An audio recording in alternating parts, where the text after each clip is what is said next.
बघा, आजचा आपला हा चेन द वाईजचा तिसरा व्हिडिओ आहे. तर आपण पहिल्या व्हिडिओमध्ये चेन द वाईज वाईजचे दोन प्रकार ऍक्टिव्ह वाईज आणि पॅसिव्ह वाईज दिलेले वाक्य हे ऍक्टिव्ह वाईज मध्ये आहे की पॅसिव्ह वाईज मध्ये आहे कसं ओळखायचं ते आपण पाहिलेलं आहे. ज्या वाक्यामध्ये सब्जेक्ट आणि डुअर हे दोन्ही एकच असते ते वाक्य हे ऍक्टिव्ह वाईजचं असते, आणि ज्या वाक्यात सब्जेक्ट आणि डुअर हे वेगवेगळे असतात ते वाक्य पॅसिव्ह वाईजचं असते. तर त्याच्यानंतर आपण ज्या वाक्यामध्ये ट्रान्झिटिव्ह व्हर्ब असतो त्याच वाक्याचा आपण ऍक्टिव्हाइजचा पॅसिव्हाइज करू शकतो. म्हणजेच ट्रान्झिटिव्ह व्हर्ब म्हणजे काय ते आपण पहिल्या व्हिडिओमध्ये पाहिलेलं आहे. ट्रान्झिटिव्ह व्हर्ब म्हणजे त्याचा स्वतःचा ऑब्जेक्ट असतो, आणि इनट्रान्झिटिव्ह व्हर्ब म्हणजे त्याचा स्वतःचा त्या व्हर्बचा स्वतःचा ऑब्जेक्ट नसतो. त्याच्यानंतर आपण जे वाक्य ऍक्टिव्हाइज मध्ये आहे त्याचं पॅसिव्हाइज मध्ये रूपांतर करताना सर्वप्रथम आपण काय केलेलं आहे, म्हणजे जो ऍक्टिव्हाइज मधला जो ऑब्जेक्ट होता त्याला सर्वप्रथम आपण पॅसिव्हाइज मध्ये सब्जेक्ट बनवला. त्याच्यानंतर पॅसिव्हाइज मधला ऍक्टिव्हाइज मधला जो सब्जेक्ट होता तो पॅसिव्हाइज मध्ये ऑब्जेक्ट बनवला, आणि व्हर्बचा थर्ड फॉर्म प्रत्येक वेळेला घेतलेला आहे आपण. त्याच्यानंतर जो हेल्पिंग वर्ब आहे तो आपण सब्जेक्ट नुसार घेतलेला आहे, आणि कोणत्या टेन्स मध्ये आहे त्याच्यानुसार आपण हेल्पिंग वर्ब घेतलेला आहे. त्याच्यानंतर आपण दुसऱ्या व्हिडिओमध्ये चेन द वाईजच्या आपल्या दुसऱ्या व्हिडिओमध्ये simple present tense, present continuous tense आणि प्रेझेंट परफेक्ट टेन्स या तीन टेन्सेसचा आपण ऍक्टिव्हाइजचा पॅसिव्हाइज पाहिलेला आहे. त्याच्यानंतर आपण पाहिलेलं आहे की प्रेझेंट परफेक्ट कंटिन्युअस टेन्स याचा ऍक्टिव्हाइजचा पॅसिव्हाइज करता येत नाही. त्याच्यानंतर आजच्या या व्हिडिओमध्ये आपण सिंपल पास्ट टेन्स तसेच पास्ट परफेक्ट टेन्स आणि पास्ट कंटिन्युअस टेन्स याचा ऍक्टिव्हाइजचा पॅसिव्हाइज बघणार आहोत. तर आता सर्वप्रथम आपण सिंपल पास्ट टेन्स याचा ऍक्टिव्हाइजचा पॅसिव्हाइज बघूया. आता सर्वप्रथम बघा, सिंपल पास्ट टेन्स याचा ऍक्टिव्हाइज मध्ये स्ट्रक्चर काय असते बघा. ऍक्टिव्हाइज मध्ये स्ट्रक्चर बघायचं, V2 म्हणजे व्हर्बचा सेकंड फॉर्म, किंवा मग डीड प्लस V1 म्हणजे डीड प्लस V1 असते, नाहीतर मग व्हर्बचा सेकंड फॉर्म असतो. तर पॅसिव्हाइज मध्ये बदल काय करावा लागतो आपल्याला बघा. वॉज वर म्हणजेच आपल्याला सब्जेक्ट नुसार वॉज लावायचा की वर लावायचा ते आपल्याला बघावं लागेल, प्लस V3 म्हणजे व्हर्बचा थर्ड फॉर्म. तर आता बघा, आपण वाक्यामध्ये प्रत्यक्ष कृती करून बघूया कशा पद्धतीने आपण त्याचा बदल करतो. बघा,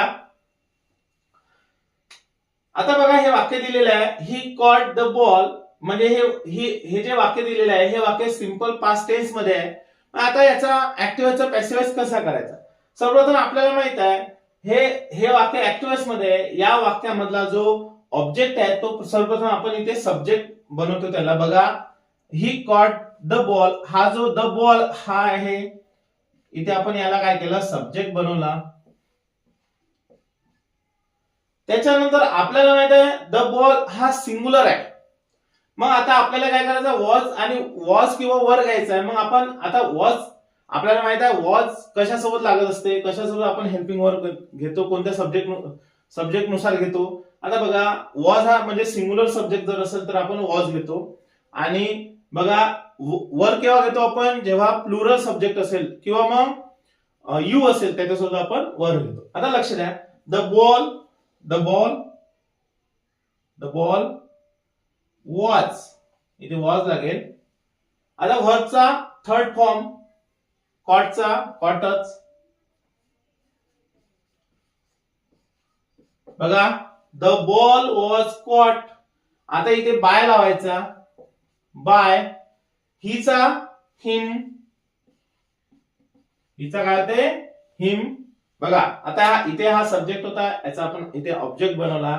आता बघा, जे वाक्य ऍक्टिव्हाइज मध्ये दिलेलं होतं आपल्याला सिंपल पास्ट टेन्सचं, त्याचं आपण रूपांतर कसं करत बघा. आता ही कॉट द बॉल अशा प्रकारचं वाक्य होतं. आपण याला काय केलं, द बॉल हा इथे सब्जेक्ट बनवला याला.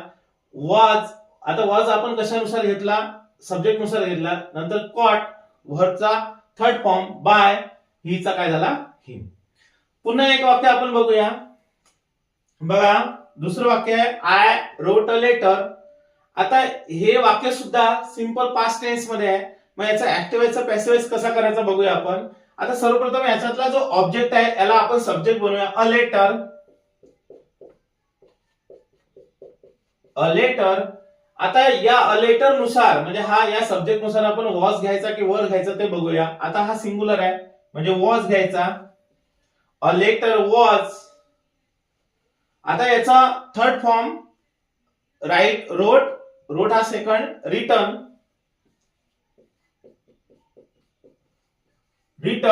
त्याच्यानंतर बाय लावायचा आणि सर्वात शेवटी काय करायचं, हा जो सब्जेक्ट आहे आय याचा काय करायचा, ऑब्जेक्ट करायचा. म्हणजे बघा आता हा सब्जेक्ट आहे आयचा काय होते मी. मग वाक्य काय झालं आपलं, ऍक्टिव्ह वॉइस मध्ये वाक्य काय होतं, आय रोट अ लेटर. आणि पॅसिव्ह वॉइस मध्ये काय बदल झाले त्याच्यात बघा, a letter was written by me. म्हणजे अशा पद्धतीने आपण सिंपल पास्ट टेन्सचा ऍक्टिव्ह वॉइसचा पॅसिव्ह वॉइस करू शकतो. म्हणजे आता बदल आपल्याला लक्षात कोणते घ्यायचे आहे, सर्वप्रथम आपल्याला स्ट्रक्चर लक्षात ठेवायचं सिंपल पास्ट टेन्सचं कोणतं आहे. म्हणजे V2 त्या वाक्यामध्ये व्हर्बचा सेकंड फॉर्म असेल किंवा डीड प्लस V1 म्हणजे व्हर्बचा फर्स्ट फॉर्म, डीड प्लस व्हर्बचा फर्स्ट फॉर्म. तसा जर डीड नसेल तर मग व्हर्बचा सेकंड फॉर्म असेल तेव्हा सिंपल पास्ट टेन्स होतो. त्याच्यानंतर आपल्याला पॅसिव्ह वॉइस मध्ये काय करायचे, काय बदल करायचे, आपल्याला सब्जेक्ट नुसार म्हणजे कर्त्यानुसार आपल्याला वॉज किंवा वर घ्यायचा आहे आणि व्हर्बचा थर्ड फॉर्म लावायचा आहे. तर अशा पद्धतीने बघा आपण वाक्य बनवलेलं आहे. तर याच्यानंतर आपण पास्ट कंटिन्युअस टेन्स याचा ऍक्टिव्ह वॉइसचा पॅसिव्ह वॉइस कसा बनवायचा ते बघूया. बघा आता आपण सिंपल पास्ट टेन्सचा ऍक्टिव्ह वॉइसचा पॅसिव्ह वॉइस पाहिलेला आहे. तर आता आपण पास्ट कंटिन्युअस टेन्सचा ऍक्टिव्ह वॉइसचा पॅसिव्ह वॉइस बघणार आहोत. आता सर्वप्रथम आपल्याला पास्ट कंटिन्युअस टेन्स मध्ये ऍक्टिव्ह वॉइसचं स्ट्रक्चर काय असते ते बघावं लागेल. बघा वॉज किंवा वर प्लस V1 प्लस ING म्हणजे व्हर्बला ING लागलेलं असते. तर आता पॅसिव्ह वॉइस मध्ये याचं रूपांतर कसं करायचं, कोणते बदल करायचे बघा. वॉज किंवा वर घ्यायचं आपल्याला सब्जेक्ट नुसार, प्लस बीइंग हा एक नवीन शब्द त्यात ऍड करायचा आहे. बघा लक्षात ठेवा हा एक शब्द बीइंग, आणि हा प्रत्येक कंटिन्युअस टेन्स मध्ये आपल्याला बीइंग हा शब्द ऍड करायचा आहे. ऍक्टिव्ह वॉइसचं रूपांतर पॅसिव्ह वॉइस मध्ये करताना आणि व्हर्बचा थर्ड फॉर्म. आता बघा आपण एक सेंटेन्स त्याचा ऍक्टिव्ह वॉइसचा पॅसिव्ह वॉइस करून बघूया. बघा इथे एक सेंटेन्स दिलेला आहे, he was doing a great job.